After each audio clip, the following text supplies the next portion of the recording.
Hi అండి, welcome back to my channel.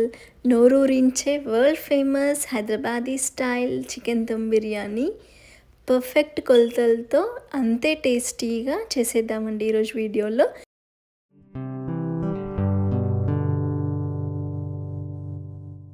ముందుగా మనం ఫ్రైడ్ ఆనియన్స్ రెడీ చేసుకోవాలండి. దానికోసం ఒక ఆనియన్ని మంచిగా కడిగేసుకొని సన్న పీసెస్ లాగా కట్ చేసుకోవాలి. వీడియోలో చూపిస్తున్న విధంగా సన్నగా పీసెస్ కట్ చేసుకొని ఒక ప్యాన్ తీసుకొని ఆయిల్ వేసుకొని ఆయిల్ హీట్ అయ్యాక ముందుగా కట్ చేసుకున్న ఆనియన్స్ దాంట్లో వేసి సన్న మంట మీద వేయించుకోవాలండి.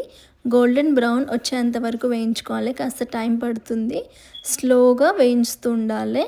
డార్క్ కలర్ అయినా పర్లేదండి, మన బిర్యానీకి టేస్ట్ చాలా బాగుంటుంది. ఫ్రైడ్ ఆనియన్స్తో టేస్ట్ చాలా బాగా వస్తుంది. చూడండి, ఆల్మోస్ట్ అయిపోయాయి. ఈ స్టేజ్లో నేను తీసి పక్కకు పెట్టేసుకోండి. నెక్స్ట్ ఒక గిన్నెలోకి కొంచెం గోరువెచ్చని పాలు తీసుకొని దాంట్లో కొంచెం కుంకుమ పువ్వు వేసుకొని సైడ్కి పెట్టుకోండి. అది ఫ్లేవర్ బాగుంటుందండి, లేని వాళ్ళు స్కిప్ చేయొచ్చు. ఇప్పుడు మనం చికెన్ మ్యారినేట్ చేసుకోవాలండి. నేను ఇక్కడ కేజీన్నర చికెన్ తీసుకుంటున్నాను. సాల్ట్ వేసి బాగా కడిగేసుకున్నాను ఈ చికెన్ని. దీంట్లోకి మసాలాస్ యాడ్ చేసుకోవాలి. 1 స్పూన్ సాజీరా, 3 ఇలాచి, 3 లవంగం, ఒక చిన్న దాల్చిన చెక్క ముక్క, కొద్దిగా జాపత్రి అండ్ కొద్దిగా జాజికాయ మన బిర్యానీలో వేసుకుంటే టేస్ట్ చాలా బాగుంటుందండి. ఉంటే తప్పకుండా వేసుకోండి. ఒక బిర్యానీ ఆకు, దాంట్లోకి 3 స్పూన్ల కారం, 2 స్పూన్ల ఉప్పు, 1 స్పూన్ పసుపు, 2 స్పూన్ల అల్లం వెల్లుల్లి పేస్ట్ వేసి బాగా కలిపేసుకోండి. చికెన్ పీసెస్కి ఉప్పు కారం బాగా పట్టేలాగా మ్యారినేట్ చేసుకోండి. దీంట్లోకి కొద్దిగా ఆయిల్ వేసుకొని మ్యారినేట్ చేసుకోండి. ఒక 1/2 కప్ వరకు వేసాను నేను. 1/2 కప్ ఆయిల్ వేసుకొని మ్యారినేట్ చేసుకోండి. ఉప్పు కారం బాగా పట్టాలండి చికెన్ పీసెస్కి, అప్పుడే మన బిర్యానీ టేస్ట్ చాలా బాగుంటుంది. దీంట్లోకి మసాలా వచ్చేసి 1 స్పూన్ గరం మసాలా, 1/2 స్పూన్ ధనియా పౌడర్. ఇక్కడ నేను 2 స్పూన్స్ బిర్యానీ మసాలా తీసుకున్నానండి. మీరు ఏదైనా బిర్యానీ మసాలా యూస్ చేయండి. చికెన్ బిర్యానీ మసాలా, సగం నిమ్మకాయ తీసుకున్నాను.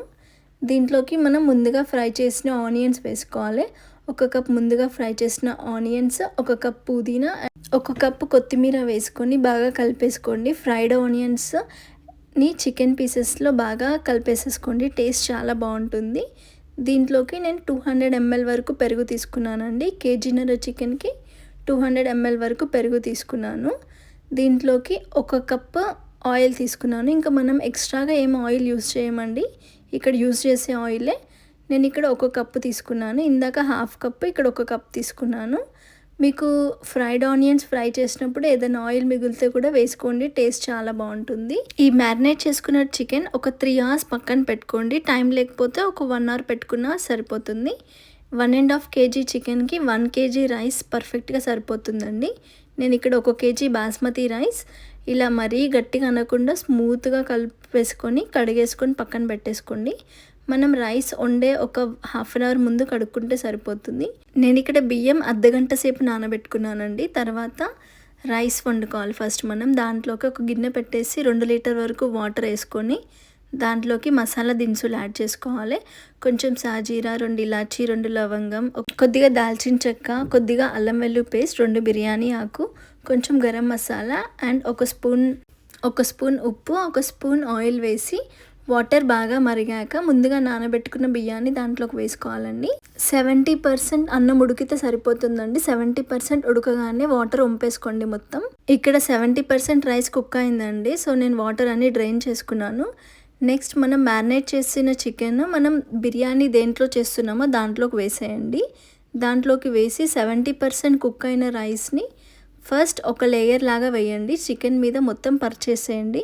రైస్ మొత్తం పరిచేసేయండి చికెన్ మీద, వీడియోలో చూపిస్తున్నట్టుగా. ఫస్ట్ ఒక లేయర్ వేయాలి చికెన్. ఒక లేయర్ రైస్ వేసాక దాంట్లోకి కొద్దిగా ఫ్రైడ్ ఆనియన్స్ వేయండి. దాని మీద కొంచెం పుదీనా, కొద్దిగా కొత్తిమీర వేసి నెక్స్ట్ మిగతా రైస్ అంతా దాని మీద ఇంకో లేయర్ లాగా వేసేయండి. ఇంకో లేయర్ మొత్తం రైస్ వేసేసి దాని మీద కూడా కొద్దిగా ఫ్రైడ్ ఆనియన్స్, కొంచెం పుదీనా, కొద్దిగా కొత్తిమీర వేసి కొంచెం నెయ్యి వేసుకోవాలండి. నెక్స్ట్ మనం ముందుగా నానబెట్టుకున్న కుంకుమ పువ్వు పాలు వేసేసుకోవాలి. వీడియోలో చూపిస్తున్నట్టుగా వేసుకొని దాన్ని మంచి కవర్ చేసుకోవాలండి. పిండి ముద్దతో అన్న కవర్ చేసుకోవాలి, లేదా నేను ఇక్కడ అల్యూమినియం ఫాయిల్ పేపర్ యూజ్ చేస్తున్నాం మేము. ఈ ఫాయిల్ పేపర్ అంతా ఇలా వీడియోలో చూపిస్తున్నట్టుగా మేము ప్యాక్ చేసేసాం. బిర్యానీ హండీ మొత్తం హండీ గిన్నెకు మొత్తం ప్యాక్ చేసేసాం. ఈ ఫాయిల్ పేపర్ లేని వాళ్ళు కొంచెం గోధుమ పిండి తడిపేసుకొని గిన్నె చుట్టూరా గోధుమ పిండి మూత పెట్టేసి గోధుమ పిండితో మొత్తం సీల్ చేసుకోండి. నేను ఇక్కడ ఫస్ట్ పెంక పెట్టుకున్నాను. గిన్నె మాడకుండా ఉండడానికి పెంక పెట్టేసి దాని మీద హండీ గిన్నె పెట్టేసాము. బిర్యానీ చేసే గిన్నె పెట్టి దాని మీద ఎటు ఆవిరి ఎక్కడ పోకుండా వెయిట్ లాగా వాటర్ పోసి ఒక పెద్ద గిన్నెలో వాటర్ పోసి పెట్టామండి. దీన్ని మనం హై ఫ్లేమ్లో మంట పెద్దగా పెట్టి 15 మినిట్స్ కుక్ చేసుకోవాలండి. 15 మినిట్స్ హై ఫ్లేమ్లో కుక్ చేసుకొని ఇంకొక 15 మినిట్స్ సిమ్లో పెట్టుకోవాలి. 15 నిమిషాలు స్టవ్ పెద్దగా పెట్టుకొని 15 నిమిషాలు స్టవ్ చిన్నగా పెట్టుకొని కుక్ చేసుకుంటే దమ్ చేసుకుంటే మన దమ్ బిర్యానీ రెడీ అయిపోతుందండి. 30 మినిట్స్ తర్వాత చూపిస్తున్నామండి. 30 నిమిషాల తర్వాత ఇలా ఓపెన్ చేసి చూసుకోండి. చూడండి చాలా పర్ఫెక్ట్గా రైస్ బాగా కుక్ అయింది. మన పీసెస్ కూడా చాలా జ్యూసీగా వస్తాయండి. చూడండి మనకి ఇంకేం దీనికి సైడ్కి ఇంకా గ్రేవీ కర్రీ ఏం అవసరం ఉండదు. ఈ బిర్యానీ రైసే గ్రేవీగా చాలా బాగా వచ్చిందండి. డెఫినెట్గా ఈ స్టైల్లో ట్రై చేయండి. టేస్ట్ మాత్రం అదిరిపోతుంది. చూడండి ఎక్కడ అడుగంటలేదు. పీసెస్ కూడా చాలా బాగా వచ్చాయి, చాలా జ్యూసీగా వచ్చాయి. మనం ఎంత బాగా మ్యారినేట్ చేస్తే మన బిర్యానీ అంత బాగా వస్తుంది. చూడండి రైస్ కూడా చాలా పర్ఫెక్ట్గా వచ్చింది. టేస్ట్ కూడా అంతే పర్ఫెక్ట్గా వచ్చిందండి. డెఫినెట్గా ఈ స్టైల్లో మీరు ట్రై చేసి మీకు ఎలా కుదిరిందో నాతో షేర్ చేసుకోండి. ఈ వీడియో మీకు నచ్చింది అనుకుంటున్నాను. నచ్చితే ప్లీజ్ లైక్ చేయండి, షేర్ చేయండి, కమెంట్ చేయండి అండ్ నా ఛానల్ని సబ్స్క్రైబ్ చేసుకోండి. Thank you for watching my videos. Bye.